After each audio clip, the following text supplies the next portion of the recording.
What up, what up, what up? Hey, my friend. I like being able to play with the music. I know. Like I feel like we're back in the studio, but Yeah. without all the drunk boys in the background. What? Definitely just listen to the music. Yeah, totally. Hey, everybody. Welcome to another amazing week of Case Files with Kat. And Ashley. How are you? I'm good. I think we're becoming a bi-weekly show. Bi-yearly, whatever. Listen, we are dealing with stuff. We are on our end. I know everybody has a life. Yes. Everybody has lives. Happen. My life, just like what it feels like is that now I have 3 full-time jobs. Yeah. Which is nearly impossible to handle. But I mean, I'm sure other caregivers can totally relate. It's a lot. Oh my gosh. It's a lot. Yeah. I'm just like, beer, please. I have a bad habit of not saying no when people ask me, do you want to do this? Can you do that? And so, I have 5 million projects at work right now as favors or just things I didn't want to say no to. And so I'm just trying to, She's not low-key beat looking at me myself up for being this person, right? Maybe that is our 2023. Say no more often. Yeah. There's that whole movie, Yes Man. Yeah. Let's learn how to be no women. No. Yes, I know. But I don't know. So anyways, I'm running on fumes. Yep. And I got to work when we get done here. So, and I'll probably be working as you're listening to this. And then I'll be gone for 2 weeks. So we will be literally 2 episodes in February. Yeah, I 2 think. episodes. Well, no, I'll be, there's only 28 days. I was like, I'll be back the last week, but that's technically March. That's technically. Maybe Sarah can come sit in your spot. Or we can just have her. Oh yeah, she's having her baby. God. I know. Gosh. Life is just for everyone. Yeah, so she's due at the end of February. So guess what, guys? You're going to get 2 episodes out of us. But they're going to be great episodes. So good. Ooh. It's a lot of pressure on me for next week, but it's going to be great. But guess what? Next week would be our anniversary show. Oh, what? That's even more pressure. Great. Yes, love it. Wonderful. I have a request to all of our loving fans. I would love for you to either call in and leave us your best little paranormal ghost story. Call in and leave us messages of love so that we can continue doing the show. Yeah. No, it's okay. We're going to continue anyway, even if you don't listen to us. We're our biggest fans. We are our biggest fans. When she says call in, if you go to our website, at least I know on a computer, I haven't looked for my phone, but there's a button with the microphone. It should be red. You can leave voicemails. So yeah. Man, some of you have been with us from the go. That's just ready, set, go. We were there. You were there. Thank you. Angela, I'm looking at you, girlfriend. From the beginning, you supported us. So thank you. Ashley told me that you ran into her the other day and you were still listening. And that just, that just warmed my little heart. It makes me all teary. We miss you. Anyway. She was one of our, she sponsored our show. When Yeah, we were on the radio station. station. And she sold that business. I'm so excited for the next step in her life. I'm just like, everybody, life is just happening, y'all. Okay. You don't have a beer. I don't have a beer. I'm sorry. But I'm just going to say my beer. Yes, I love it. Because it just, I don't know, it looks very Texan, doesn't it? Mm-hmm. It's called 4 6s, 6, 6, 6, 6, not 3 6s. It kind of looks like a brand. Oh, yeah, I see what you mean. You know what I mean? It's not like a full 6. It does look very Texan. Very Texan. It's called Grit and Glory Hazy Session IPA. It is a very light, very pleasant drink. Where's it from? This is out of, well, you would ask me there's a Texas on here, so somewhere in Texas. Somewhere in Texas, very helpful. So it tracks some city. 4.8%. It is very light. Yeah. So I'm gonna make it through the episode, y'all. Yay. I'm a little disappointed. Okay. And you don't have a drink, so I don't have a question of the week because that's life. That's life. All right, here we go. Okay, so God, knocking things over. That wasn't me. That was totally me. Okay, so all right. So tonight's story. This is something that I've been working on. This is something that I know, like, because we didn't do last week, so I've had it. I've watched every other. It's a paranormal story, and I've watched every other like paranormal experience, like all the bigs, you know, the Ghost Adventures and the Salmon Colby and the Ghost Hunters and everybody's been to this place. I got to see all of those. I had to buy the Ghost Adventures one. Wow, yeah. That's dedication. $2.99, yo. I spent $3. Send us money on Facebook. I spent $3. But so anyway, so this story is going to take us to Ireland. Oh. And yes, they speak English. But I am going to like totally mispronounce things because it's the Irish English and not the American English. And it's, yeah. So y'all just have to deal. Okay? Okay.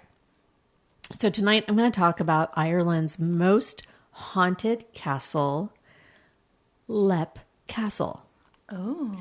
It's spelled Leap, but they say Leap.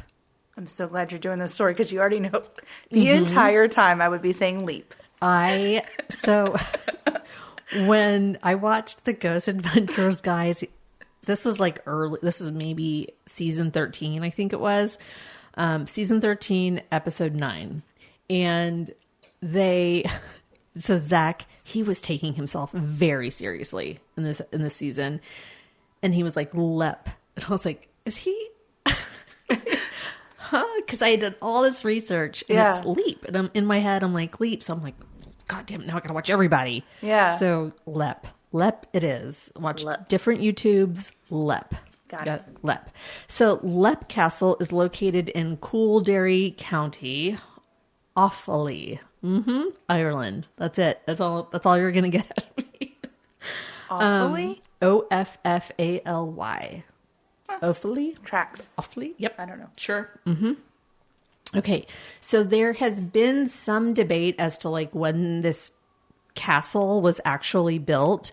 Some say it was in the 13th century. Some say it was in the 15th century. Like there's just all kinds of 14th century. I'm sorry. So there's all kinds of different years. So 1250s or the 1500s. But most people believe that it was actually built in 1252. Some people don't say that. They say the 1500s. So really like Ghost Adventures had a different date than like these people who go and visit for different reasons. Sure. So it's kind of just all over the map. But there is evidence that it was constructed on the same site as another ancient stone structure. Oh. Probably ceremonial in nature. Probably. And that the area had been occupied consistently since the Iron Age. So the Iron Age, right. Wow. The Iron Age is 500 BCE. Yeah. And I had to kind of look that up because I'm like, you never hear BCE. So it's before Common Era. So BCE. And possibly since the Neolithic times. Wow. So we're already off to a great start. Yes, build on ceremonial land. Yeah, that's awesome. So like a lot of people think that it was the Druids. It was. Oh, right. Yeah. So, and the Druids were, in the words of Spinal Tap, nobody knows who they were and nobody knows what they were doing. Right? Like, yes, great, love Spinal Tap. But it. Like, so, but we do know that they were very much, it was like about nature and about the elements, right? Like there was like that, I mean, paganism is about that kind of stuff, right? Yeah. But when I looked up BCE, I got really like kind of tripped out about it. I was like, what? How old is that? And I think it's because I'm American and, you know, like I was born here. And so nothing's that old here. Yeah. Or at least that's still standing. And so the year 500 BC or before Common Era was the year of the pre-Julian Roman calendar. Good Lord. So before what we know. In the Roman Republic, it was known as the year of the consulship of Camerunus and Longus. Sure. Okay. And I was like, okay, that was what it was called. I had to look this up, okay, because I just wanted to share in case anyone else listening also didn't completely grasp how ancient this shit was. It's pretty ancient. Okay, so sometime in the 13th century, the O'Bannon clan was said to have built the castle structure. So, like, a foundation wasn't necessarily there, not like, you know, something was already sitting there. Right. Like, on this land that existed, a castle structure was built. And it was like, just like kind of a tower. And so Leap Castle was actually originally called the Leap of the Bannons. Okay. Which made me think that's how you pronounced it. Leap of the Bannons. And it was called that. So in Gaelic, I'm not going to even... So that is leap in that instance, or no? In Gaelic, it was something else. And I'm not even going to pretend to try to pronounce that. Yeah. But it translated to the Leap of the Bannons. Got you. Okay. Because according to lore, and this is again why it made me think that it was pronounced leap. Funny that. Sorry, the 666 beers. 6666 beer. Sorry. Anyway, according to lore, two O'Bannon brothers both wanted to build on that site. And so naturally they decided, you know what? This is how we're going to decide. We're going to jump off this cliff, and whoever survives this leap God gets to build the castle. This is how I'm going to settle all future disputes. So naturally, yes, one brother survived, and so he got to build the castle. Wow. I'm sorry. They need some conflict resolution. Oh my God. I like how they were both just totally down for this plan. Just one of us is going to die, one survives, and we get the castle. But that's done. Like, yes. It just seems bizarre. Anyway, so one survived. He built the castle. But the thing was that the O'Bannons were actually the underchiefs, is what they called, or like they were below the O'Carrolls. Oh, okay. So the O'Carrolls actually were over this land. Okay. And the O'Bannons built this castle. And so then the O'Carrolls were like, thanks, guys. We'll go ahead and take that off your hands. You lost a brother, built this castle. Thank ya. Yeah. Like, thanks, So guys. that should have been discussed prior to jumping off the cliff on. Wait. What's the end game here? Like, you know, like you don't even get to keep the castle. Your brother dies. Your brother dies, you build the thing, and then got to give it away because you don't actually own any of it. Yeah. You know, it's crazy.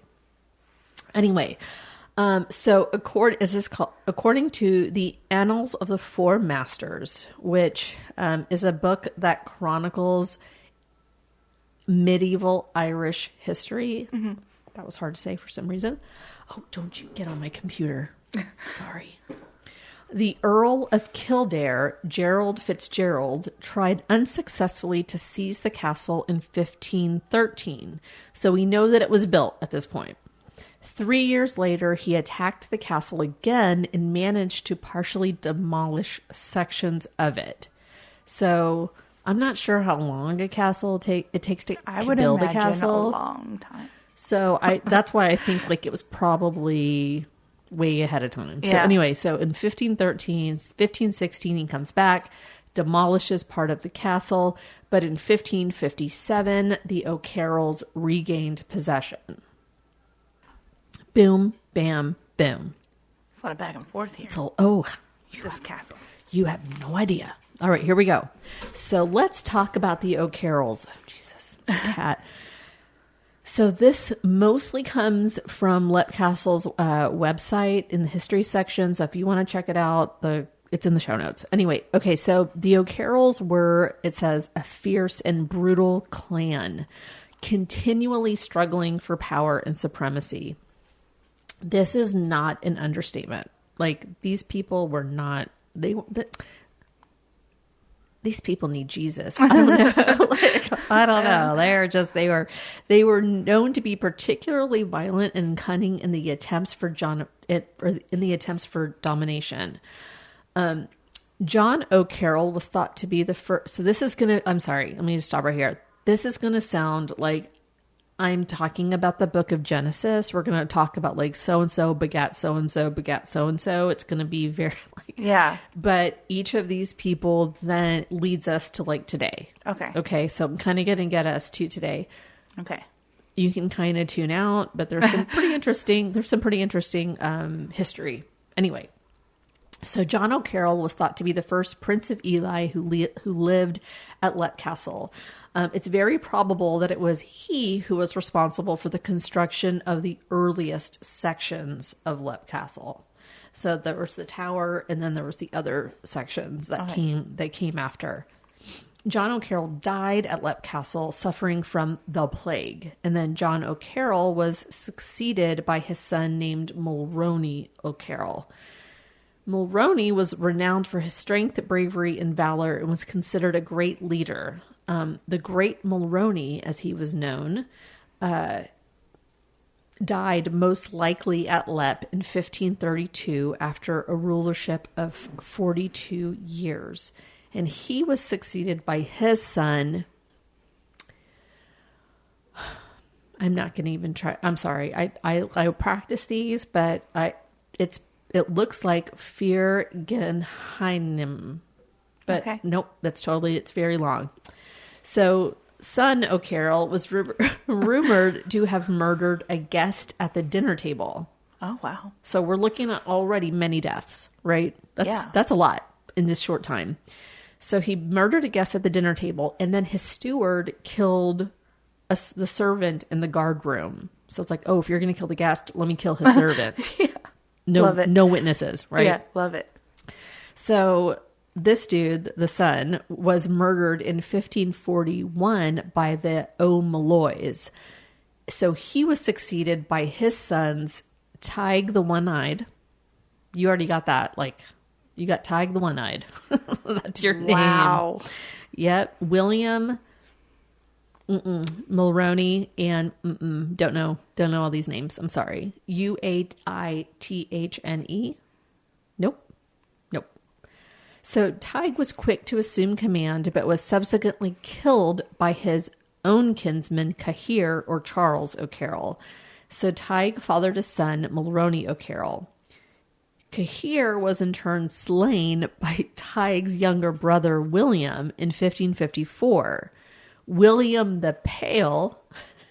These are some great names. I know. Like Ashley the Long-Haired. I don't know. Like, that's not nearly as cool as the One-Eyed. I don't know. And William the Pale. William the Pale was murdered in 1581 by his O'Connor relations. But William the Pale fathered 4 sons, Tig, Mulroney, John, and Charles. They don't really change names. I was going to say, it makes for a very confusing story. No, this is like 100 Years of Solitude. If anybody knows that book, you'll know what I'm saying. So then William was succeeded by his son, John. So John O'Carroll was slain the following year by his cousin, another man named Mulroney, son of Tig the One-Eyed. Okay. I feel like we need a chart.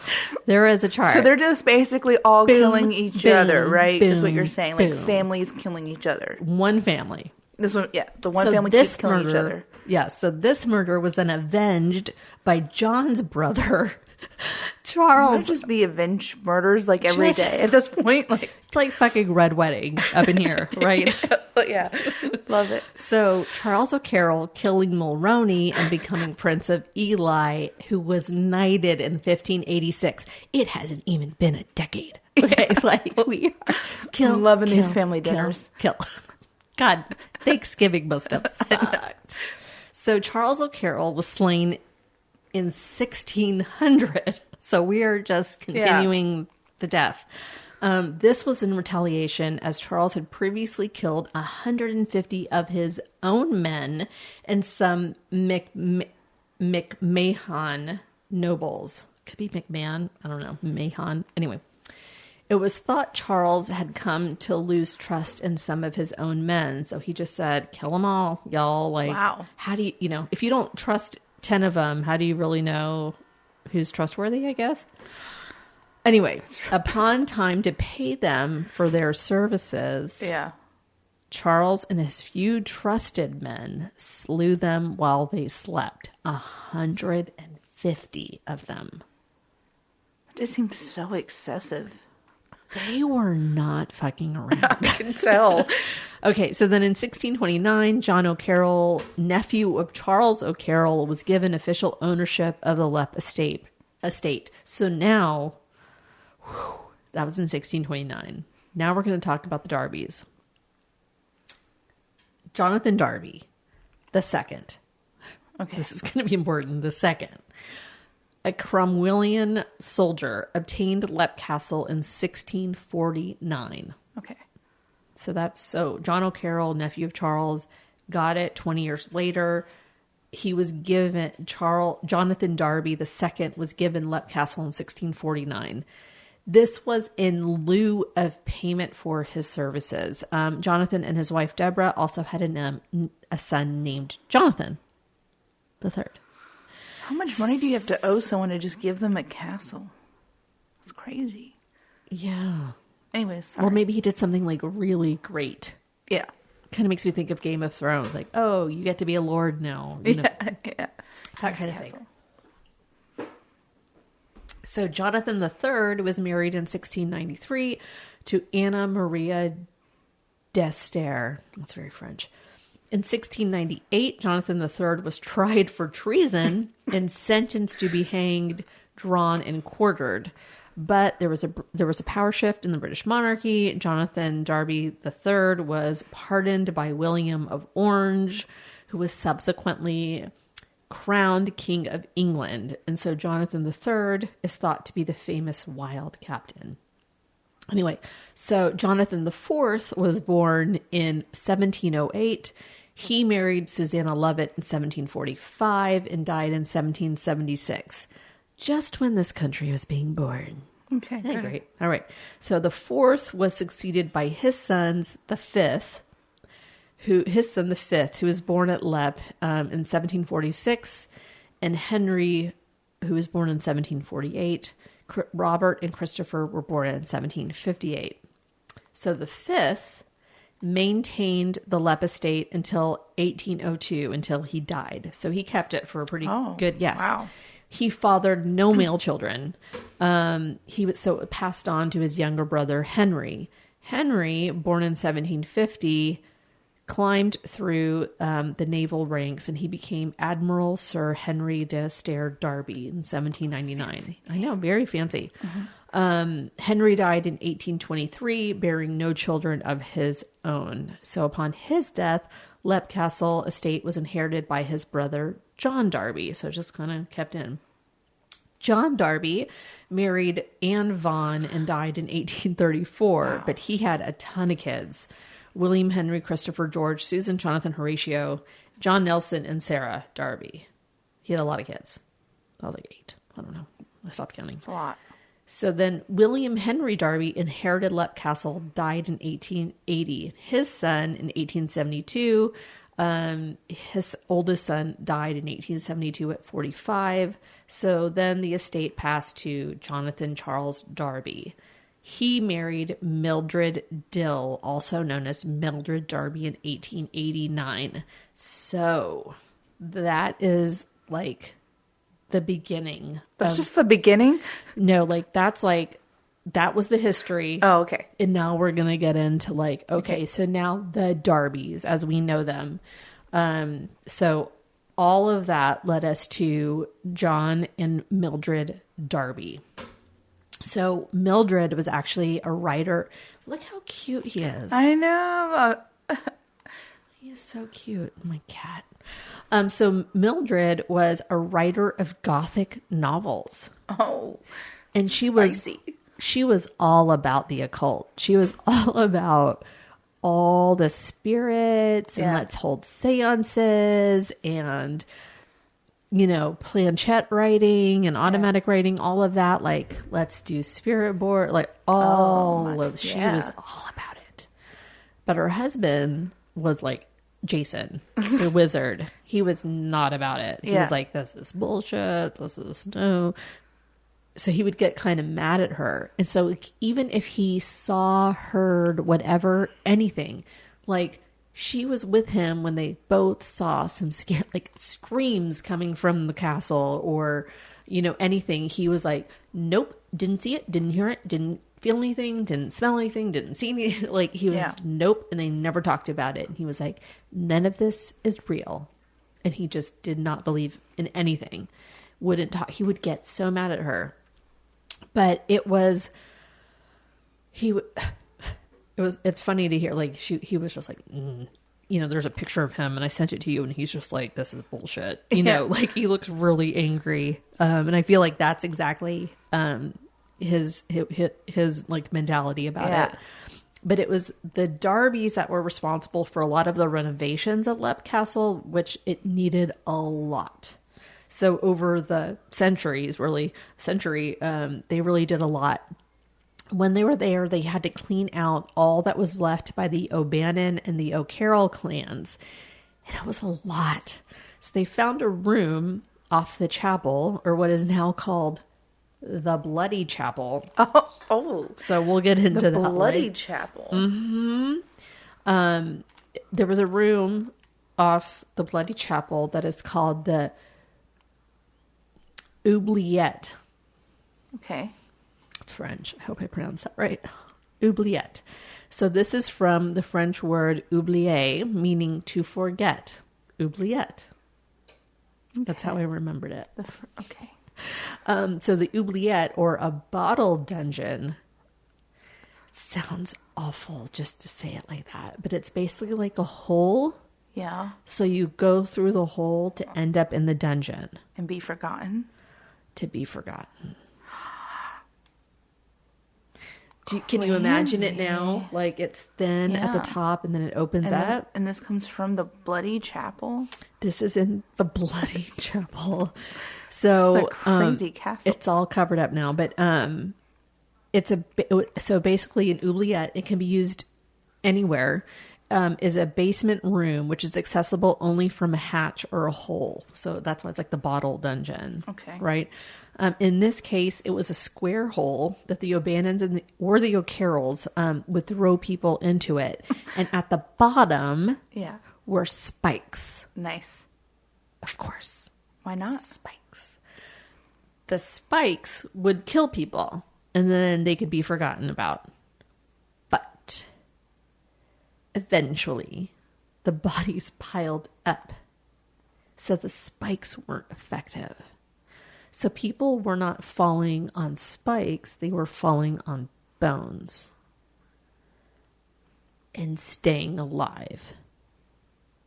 But they couldn't get out, right? But they couldn't get out. And they would smell and hear and all of those things, like life happening above them. How awful. But they would be forgotten. Like, throw them in there and forgotten about. Yeah. In the chapel. Nice. So I'm not sure how deep the shaft or whatever was, but like you can like, they don't let people do this, but like Ghost Adventures dudes, like they actually got in there, like in the shaft that's still open. Like there's a bottom that's visible to it, but it's not like it's not as deep. It's not the actual bottom. It's not the actual bottom, but they closed all that off so you couldn't get in there. Anyway, these holes were so central to the main living areas, or in this case, the chapel. Like, people were further tortured by like just life happening outside of it, not being able to get out. It's awful. So the Darbys found the oubliette, and they had to use 3 horse carts to remove all the skeletons from the bottom of it. In the grand scheme of things, 3 cars doesn't really seem like that much. So it was about, anywhere of 150 to 200 probably bodies in there. The thing is that they also found that there were bodies in the walls. Oh. And they said, you know what? There might be a reason they're in the walls, so we're not going to move those. So they're still like... What? Yeah. They were probably like, oh, that might be for a reason. And so we are just going to... we're just going to like keep them in there. Cover that reason would there be for a person to be in a wall? Knows, but you know what? It's like maybe they really loved it here. I don't know. Okay, so great. They Love it. kept them in there, and so that was really weird. Yeah. So I mean, my God. The central keep was later expanded with significant extensions. So like off to the sides and all around, whatever. But in order to pay for all of this, they had to sell a lot of the land that surrounded the castle.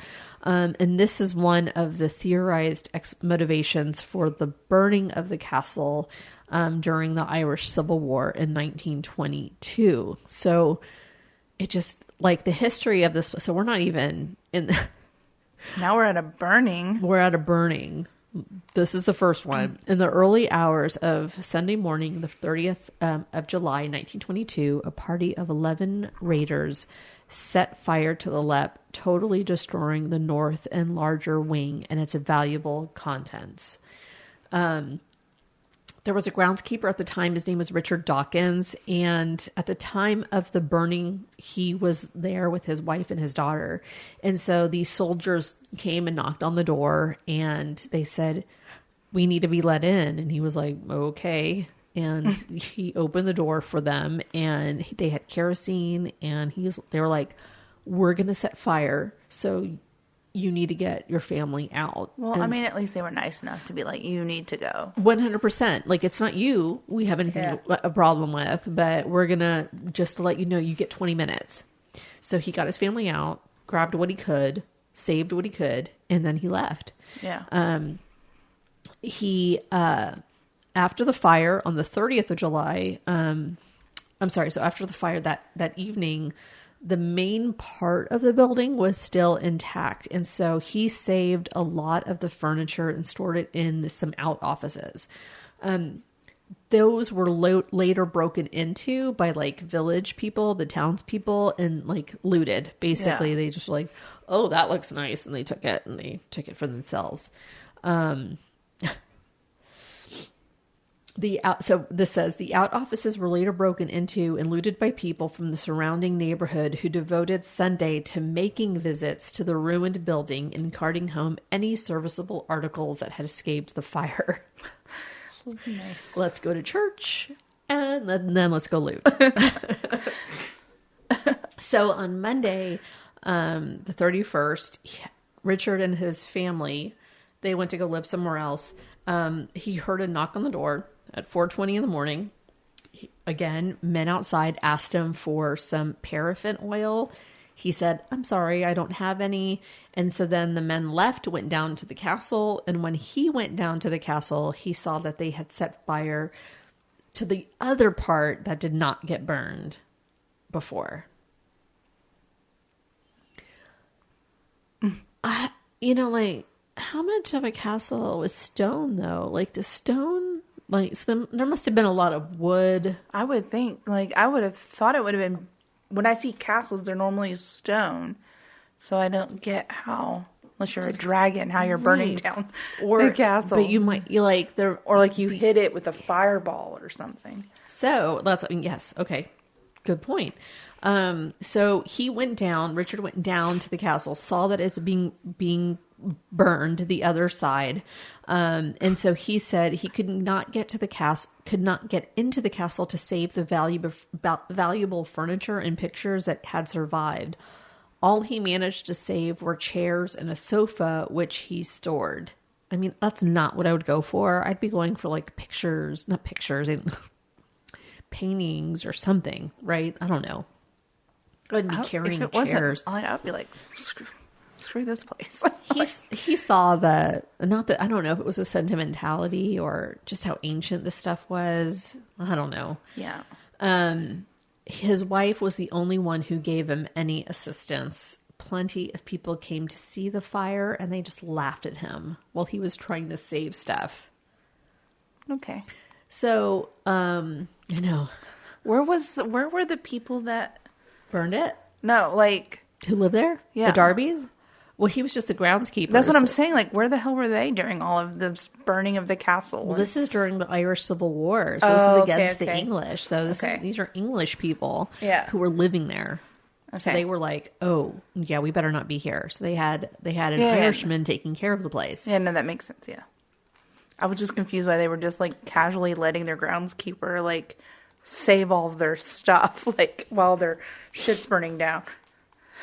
So in a newspaper report, Jonathan Darby said that it looked as if there were explosives used in the destruction of the castle, that he had found some dynamite in the cellar. Oh. And so he thinks where the raiders got so drunk, they could not explode it. Nice. Nice. It tracks. So drunk. But he did say that it was locals that burned it down. And so some may be asking, like I was, why did Mr. Dawkins open the door? Why did these folks burn down the castle in the first place? Right? I mean, I totally wanted to know. But there was one poster on the LEP website who said, quote, if the caretaker had not opened the door to the raiders, they would have shot him dead. That makes sense. There are many accounts of the Anglo-Irish being terrorized for no other reason other than being Protestant or just being seen as English, because this was the mentality of the time. The English were. The IRA felt that they were in control, and Dawkins rightly answered the door to these men, being an ex-soldier himself. He would have been gunned down in an instant. Sadly, this behavior continued up until 1924. By this time, over 500, quote, big houses had been destroyed, and the families who had lived in them for hundreds of years, in many cases, were driven from Ireland. They were driven from Ireland because they were occupying. They were occupiers, like they were living off of the Irish. So, I mean, there's lots of different feelings about that. Yeah. But in 1924, this is how they felt. Like, you're on our land. Scoot. Skedaddle.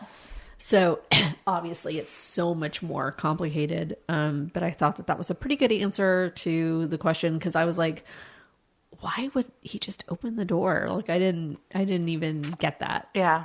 Like, hey, we want to come in. Okay. It just seems so strange.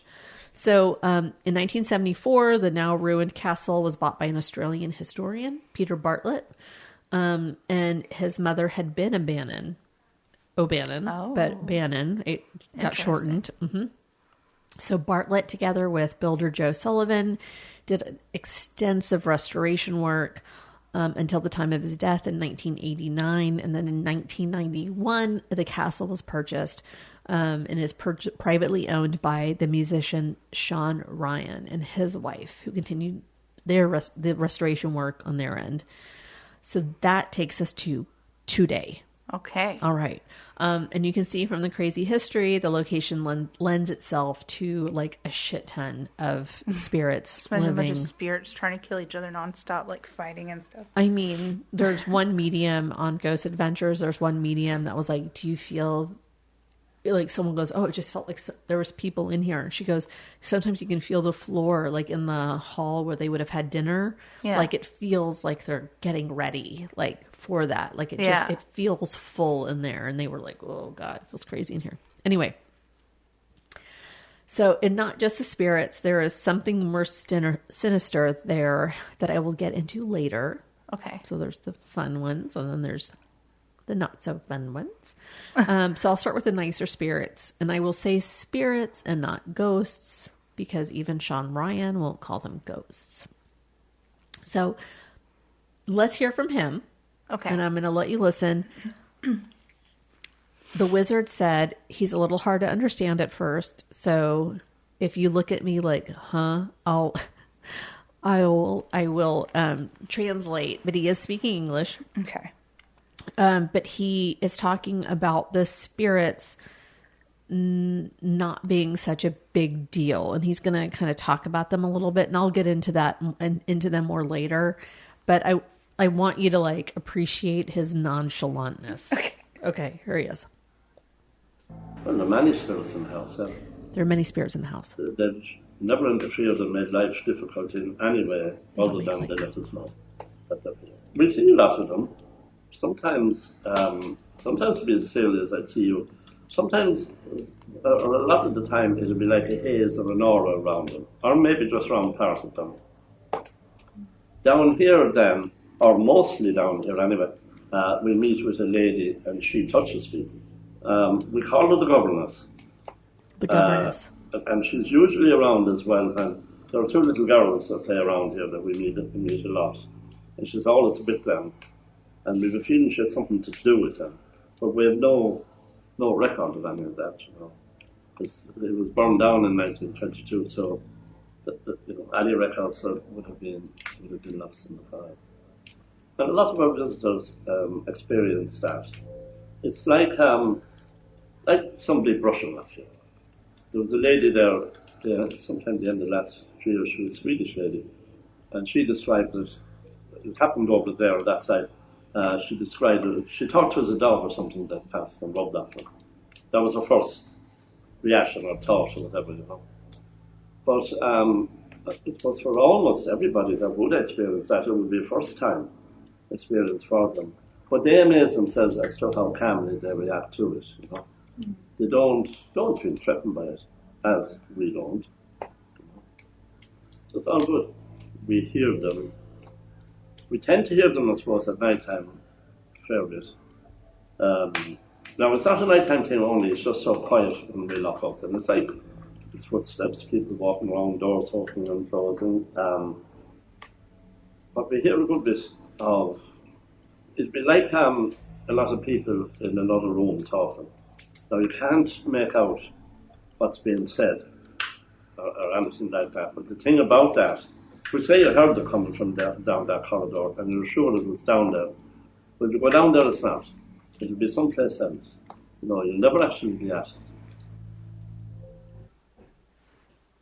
So, to be honest, I did not understand a majority of what he said. So he was talking about, like, basically, yeah, there are spirits here, but they don't really do anything. They let us know that they're here.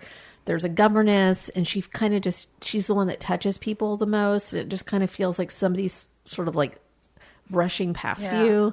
But she's always with two little girls, so she thinks that maybe she was their governess, which is like a nanny. Yeah. So the three of them are kind of seen together. Sometimes they hear voices. A lot of it happens at night, but it's not because it's just at night. It's just that it's quieter at night. So they hear like doors opening and closing or footsteps or something like that. And then like there's voices. You can't hear what they're saying. And you know that it's coming from like the living room. So you go over to the living room. That's not what he said, corridor. Yeah. You go down the corridor and you're like, oh, it's not here. It's somewhere else. And then so it's like you're kind of chasing the sound. Yeah.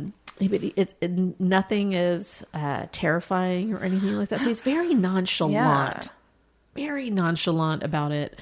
But it makes me kind of go like, you kind of say like no big deal. But both Sean Ryan and the previous owner, Peter Bartlett, have experienced bizarre poltergeist activity during their restoration efforts.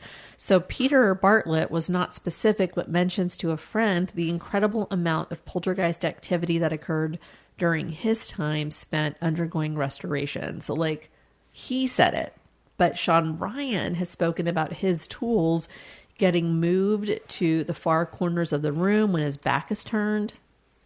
Like, that's not good. A carpenter employed by Sean left suddenly and didn't come back to work and like did not give a reason. And then his efforts were suddenly stopped when the ladder he was working from was pushed from the wall, forcing him to jump several stories, fracturing his knee. And then he broke his ankle after he got back from that injury. He broke his ankle. So like, really? They're all good? You're not threatened by them, dude? Do I have a child right behind me? No, I'm in the kitchen. In the kitchen. Are we stopping? Are we pausing? Oh, hurry up. Okay. Sorry. Okay, so the most haunted place in the castle has to be the Bloody Chapel, as I mentioned earlier. People passing the castle at night have reported bright light streaming out of the upper windows. This occurrence, and like it is basically a stone room. Like there's debris on the ground, like it's not built up. There's not pews in there or anything. It was like a big empty room that looks like it kind of got demolished. Like that's what it looks like. Yeah. Right. There's nothing in it. But people have said there's light streaming from the upper windows since the Darbys lived there. When the castle was left a burnt out shell after the 1922 burning. So this has been reported by passersby. So the Ryans have even gotten phone calls that the chapel is on fire. Oh, or like wow. that it's really lit up. Yeah. Like, hey, what's going on up there? Strange smells of rubber have also been reported during people's visits to that part. That's weird. Yeah, it's weird. One of the most well-known is referred to as the O'Carroll. I'm sorry. Yep. One of the most well-known spirits is referred to as the O'Carroll priest. So after the death of Mulrooney O'Carroll in 1532, there was a power struggle, shocking, between the remaining O'Carroll family. So brother fought against brother. One was a priest. And this is a legend now. So legend has it that there was a priest, O'Carroll. Father O'Carroll was murdered by his brother while performing mass in the upper part of the castle. So Tig murdered, I forgot his name. So he was the one that murdered Tig, the one-eyed, murdered the brother. It said he was mad that his brother started mass without him. He was late. Oh. And he used that excuse to kill him with a sword in the stomach. Bloody. But who knows if it wasn't I like that it was mass and church related. And he was like, you know what? Let's just commit all the sins. We're just going to give him back to God. We're going to give him back to God. So the angered O'Carroll then flew into a rage, slaughtered his brother where he stood. The priest has been seen on many occasions in the Bloody Chapel. The spirit has also been seen lurking in the stairway below and also leaving the chapel via the western door down the northern stairs. There's also the oubliette. Can't forget about that in the Bloody Chapel. Sean Ryan speaks of a man who seems to live in the oubliette. Like he comes out of it.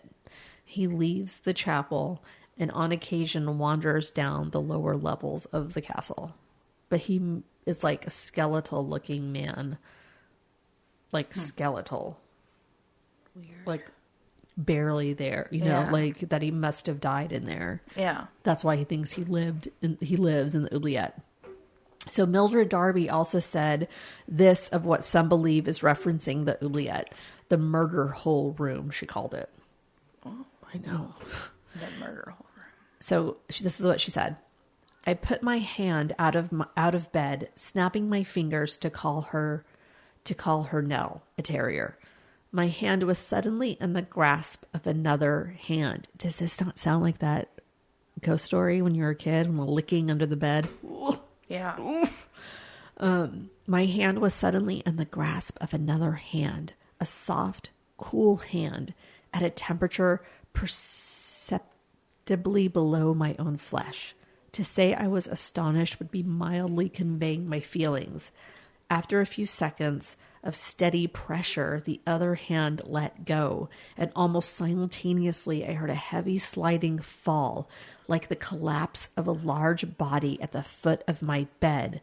Then, in the absolute stillness of the room, there sounded a deep human groan and some half-articulated words, or to be accurate, prayers. People have complained before, in fact. We don't generally put anyone in there now. The room is called the muckle or murder hole room. And the story goes that the stain on the floor is the blood of a man stabbed there by his brother. 2 O'Carrolls quarreled over the ownership of the castle. The room has been disused for 50 years or more when we did it up. The stain has been planed off the boards several times, but it always comes again, creeps up from below in a few hours. No thanks. That's a whole lot of nope. Nope. Like, that's scary. Oh my gosh, that's scary. So then there's the priest's house. They don't really know exactly where it was, but that's said to have had some apparitions. Mildred Darby describes it like this. There's something heavy that lies on people's beds and snores, and they feel the weight of a great body pressing against them in a room in the priest's house. A burly man in rough clothes, like a peasant. He always pushes a heavy barrel up the back stairs of the wing near the servants' bedrooms, and when just at the top, the barrel rolls down and all disappears. A monk with a tonsure and cowl walks in at one window and out another in the priest's house. I'm just saying, if you're going to be a ghost, do you have to snore on top of it? In, like, crowd. I know. Like you can literally go anywhere you want. You're hot. Okay. So then there's the Red Lady. One of the spirits encountered from time to time, and this has been since the time of the Darbys, is known as the Red Lady. She's been described as a very tall woman clothed in a red dress, and she's seen carrying a dagger in her hand, raised in a menacing manner. Like, a strange luminescence is seen radiating from within her. People encountering the spirit have commented on an immense cold feeling filling the room and permeating into their heart. It is thought that the woman was captured by an O'Carroll and subsequently raped. The baby born from that rape as a result was then killed by the O'Carroll, reasoning that they could not afford to feed the child. Distraught, the woman then killed herself with the same blade. So a guest of the Darbys said this. On the 31st of October, of course, Halloween, I went to my bedroom about 11 p.m. During the night, the time was 12:45 a.m. As I subsequently saw by my watch, I felt that I was awakened by somebody in my room. It was pitch dark, and at first I could see nothing. I was wide awake with an extraordinary cold feeling at my heart that rapidly increased in intensity. Almost immediately, I felt as much as saw that there was a tall figure in the middle of the room. My first impression was that O'Connell himself was there, as no other member of the household would correspond to the height.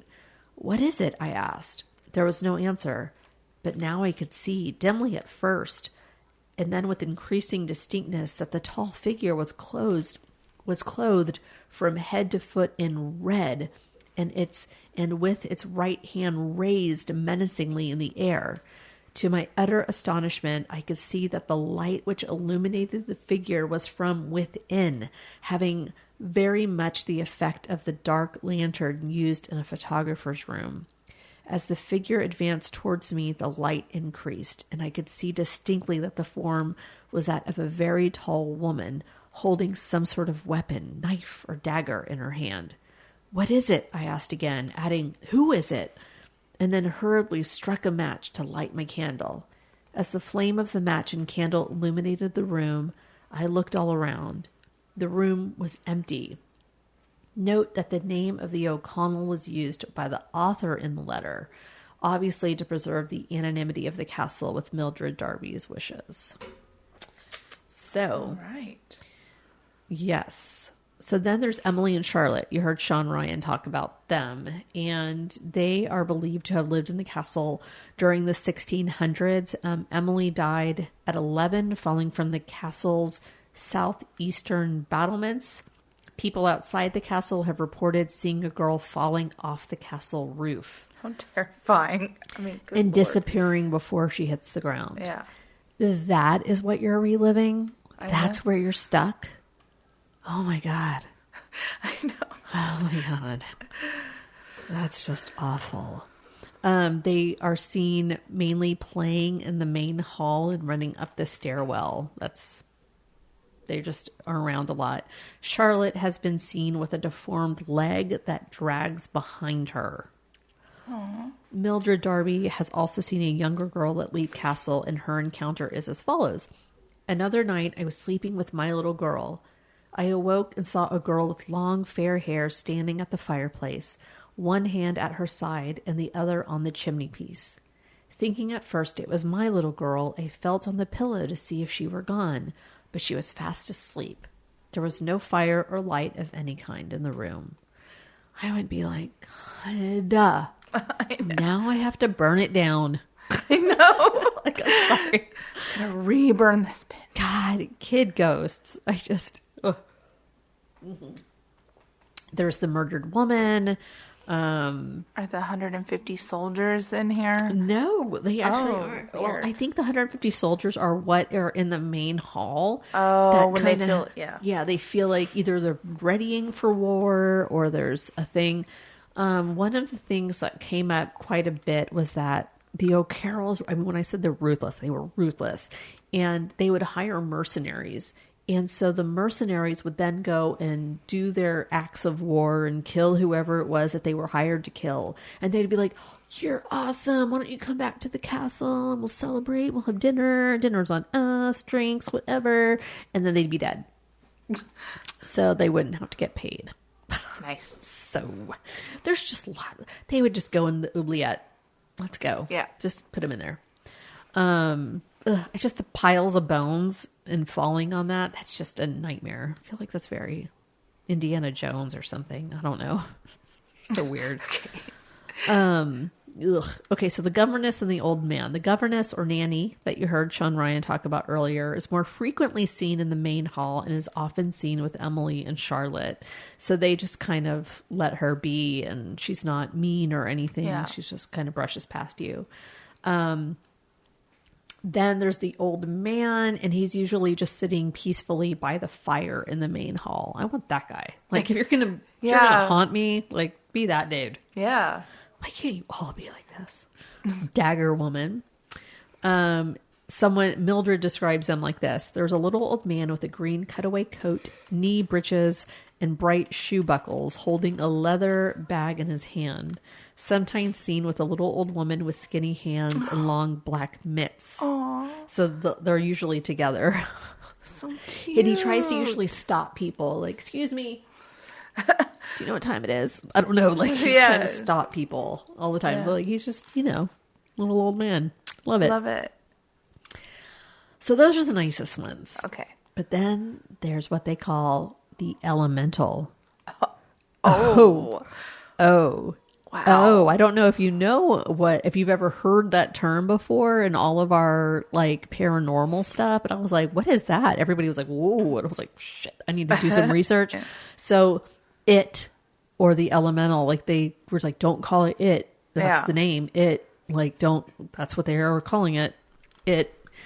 So elemental is, according to the Paracelsian concept of elementals, excuse my French there are 4 categories of elementals. For the elements, right? So there's gnomes for earth. Okay. Undines or nymph for water nymphs. Sylphs for air, also not real, like a spirit. It's a spirit, not real. It's not like a real animal. And then salamanders for fire, which explains Frozen, the little salamander. Yeah. Okay. Frozen too. Anyway. All right. So one of the early beliefs is that the elemental was put there by the Druids long before the castle was built to protect the sacred site that was used for initiations in Druidic magic. Excuse me. It's really hard to say. Yeah. Another theory is that the elemental was placed there by an invading force to burn the castle from the inside. And the first person responsible is thought to be Gerald Fitzgerald, Earl of Kildare. I mentioned him like forever ago. And he was a renowned magic practitioner and attempted to take over the castle on several occasions. Remember him? Yes. He did, and he didn't, and he did, right?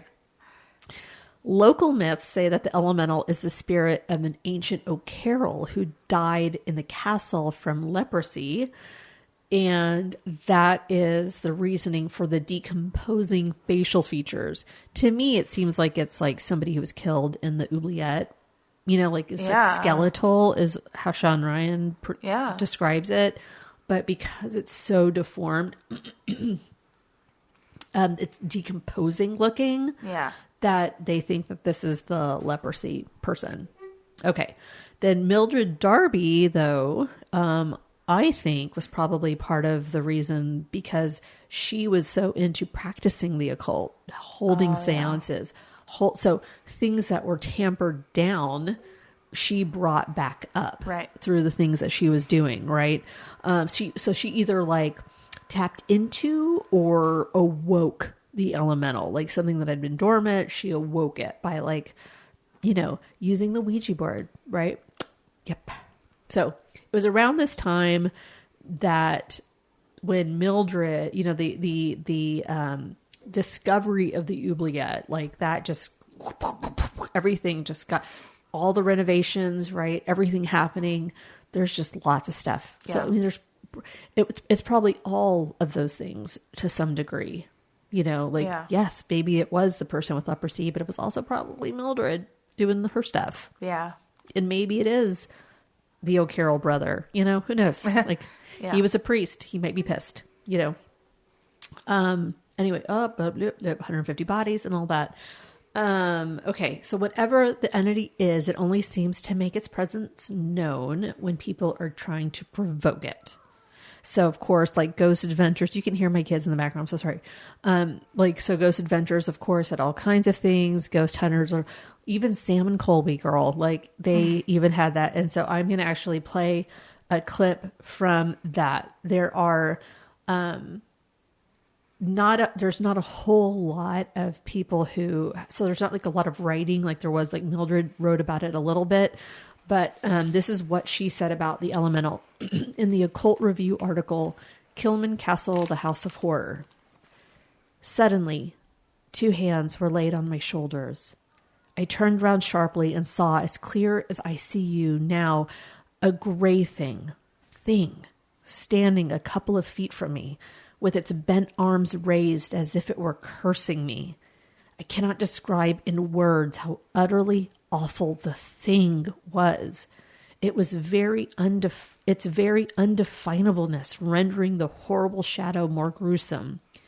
Human in shape, a little shorter than I am, I could just make out the shape of big black holes like great eyes and sharp features, but the whole figurehead, face, hands, and all was gray, unclean, bluish gray, something of the color and appearance of common cotton wool, but oh so sinister, repulsive, and devilish. My friends who are clever about occult things say it is what they call an elemental. Oh. The thing was about the size of a sheep, thin, gaunt, and shadowy in parts. Its face was human, or to be more accurate, inhuman, in its vileness, with large holes of blackness for eyes, loose, slobbery lips, and thick saliva-dripping jaws, sloping back suddenly into its neck.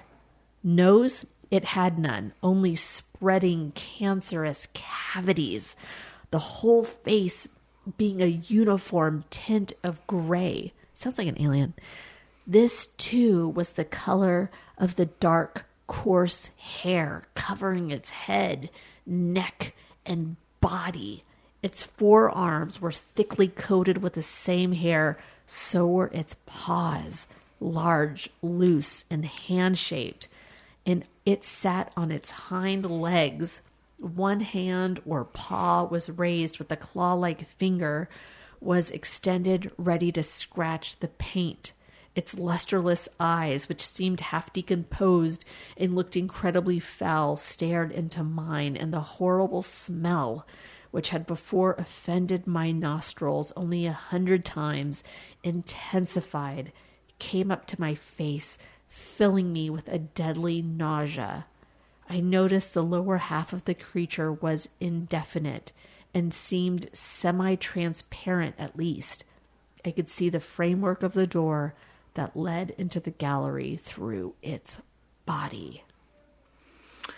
Oh my. So yeah, that's pretty descriptive. It had hooves and paws and hair and hind legs. I don't know. Just look. I'm not trying to go anywhere near this place. Like I don't understand these people. So this is why some call it it. What is it? Yeah. Right. So of course, all the big guys, they went out and they did this whole thing. So Sam and Colby, I'm going to play them. They did what's called the Estes method. Have you heard about this? No. So this is what they say. It's a new way of extrasensory communication involving the SB7, that AM FM sweeping of the radio frequencies. You know that where it just sounds like radios going back and forth. So they use that, but they have somebody have noise canceling headphones and a blindfold on. So they're the only ones listening to the answers of the SB7 speaker. And everyone else, so it's like sensory deprivation. And everyone else in the room is asking the questions, but the person, the receiver, does not know what the questions are. They are just saying the answers that they're hearing. I'm not gonna lie, I kind of want to do that. So this is the Sam and Colby clip of them being at Lep Castle. And again, these are the like, whoa, these are those dudes, like the surfer dudes. Okay, like real young, but they're fun. Okay, here we go. So this is Sam and Colby. All right, we're doing round 2 of Estes. Colby's gonna go under. Let's go. Okay, ready? Who was the tall man that I kept hearing about? Can you give us a name? Night, alive, Alive? and paralyzed. Are you talking about someone you saw? No. Are you someone that we've been talking to this entire night? Ty, Millie, Thaddeus? Yup. So one of the people that were talking back and forth? Yeah. I think we were talking mostly with Thaddeus in the downstairs and Millie in the second. Were we talking to you in the Great Hall or on the ground floor? Hi. Was that you? Did you just knock behind us? If so, could you do it again? Stone. Yes! Right behind you. Did you throw a stone or knock on the stone?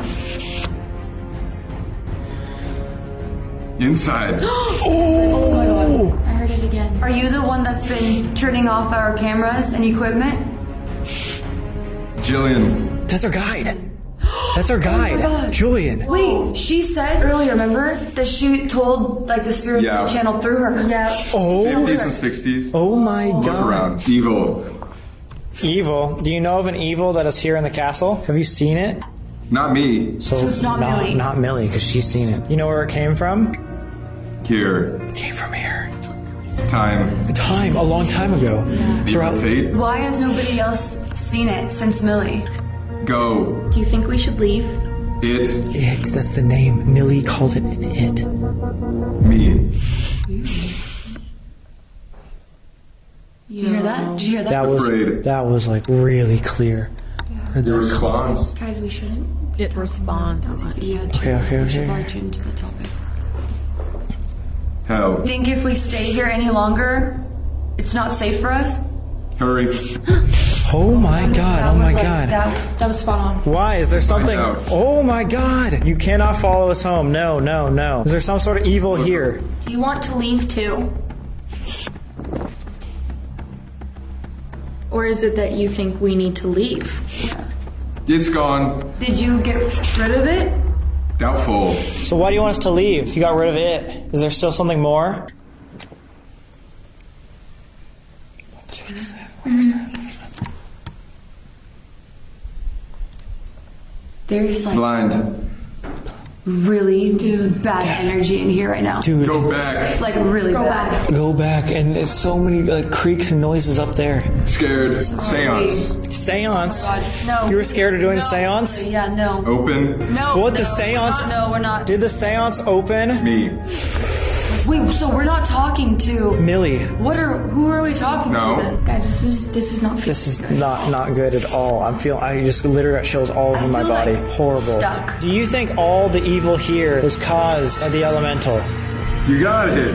Oh my god! Holy shit, should we pause? Dude, Colby, holy shit. Take it off. Are you okay? Yeah, no. It's got a really bad feeling in here. Everyone's like, it's not good. And I ask, final question, was all the evil here coming from the elemental instead, or evil energy? And you're like, you got it immediately, a boom. Who were you talking to? I don't know, but all these sounds just kept going. Like, it is just... Like, you guys just keep hearing stuff. There's a ton, and there were so many stones creaking over there, and then like in the staircase, everything. It never said who we were talking to. What? They're like 80. It's like people with ADHD. I would not be in that room. But so now, do you want to try the Estes method? Like, Yeah, but not in the castle. not in the castle. The first time it told me to go, I'd be like, you know what? You're right. I'm out. Peace. And you Like- couldn't see, like, I realized, hearing it if you watch it on YouTube, it's captioned, so you can hear him. You can see that he's saying hell, run, above. Yeah. He's saying, like that was the second series of questions that they asked. They let one of the girls do the first round, and so it's really like it's hard. They're hard to watch because their edits are so quick. But I thought that was a really cool way of Let's do that here. no. Man, I'll bring my Here Ouija board. in my house. Yeah, I'll bring my Ouija board. Oh, Bring a hell little no. finder. Hell no. No, well, Lame. we can go somewhere else and do it. Absolutely. Okay. But no, I'm gonna have to light my protection candle. take it around everywhere. So that's my story. That's the story of Lep Castle.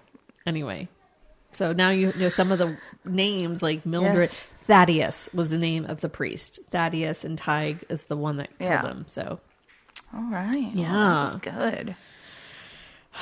another place I'm gonna visit when I go to Ireland. Yeah, Chalk it up. totally where I'm going to go. I'm gonna visit, but I'm not gonna. I want to see it. Like now, Well, is yeah, like, but now you've talked about it, so now they're going to be waiting for you. but like, oh, maybe. Do you think?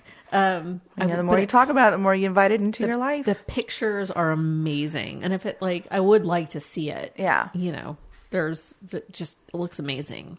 Yeah. There's still so much of it that is just not built up. I Yeah. mean, just walls that have vines grow because there's I bet nothing. that's Yeah, pretty. like it's gorgeous to look at. I wonder what it would take to get it back to what it was, but I don't know that they are ever going to be able to do it anyway. But so Sean Ryan and his wife live there. You can see some of Sean Ryan's music on YouTube. There's like he's great. He looks exactly like you think that this guy would look like. Yeah. Jason walked through the bedroom and I was watching one of the episodes, and I was like, that's the guy that lives there now. And he was like, it tracks. And he kept walking through the room. Like, he doesn't believe in any of that stuff anyway. So, but it was fun. It was fun to get to watch all those episodes. Yeah. And those are all in the show notes, right? The things that you sent me, yeah. All of them, yes. Okay. Like the 3 different emails I sent you. Forgot to add this one. Yes. I still have to go back and add the last one. Sorry. okay. Last one. Yeah, but totally go check them out. Thanks, Sim and Colby, for letting us get to experience all of that. It's they were fun to watch. They're kind of funny. Actually, someone there's a part of it where there's like this little doll, and he was like, "That's what I look like in the morning if I wash my hair before bed." Whatever. Yeah. He says that. And as he's saying that, it looks like there's this little person that's walking in the background. And they didn't even catch that. It's just this white figure that's kind of like, looks like a dress, you know? Yeah. Someone that short. I was like, oh, damn. I went back and watched the original. I'm like, that is there. Yeah. And they didn't catch it. Yeah. So go YouTube. Sleuths. Paranormal sleuths on YouTube. Anyways, that's it. So what else? What do you have to tell everybody? Well, apparently next week is our anniversary. So yay! Yeah, send us some stuff. I'm sorry. We're not with it this year. Sorry. Love us, like us, share us, review us, rate us, refer us, whatever. Tell people one's mom is living with them, a camper. She's like, the other one's just a train wreck. So just give them grace, okay? Hey, look, I tried to help us by taking season 1 off. All right, that's all I can do. We tried, people. We tried. Anyways, that's all I got. Just message us or not. I don't care. I know. I'm tired. I know. Just whatever. All right, everybody. We love you. And we will be here next week. And then we'll be gone for 2 weeks at least. Sorry about that. Okay. All right, everybody. We love you. We'll see you next week. Bye.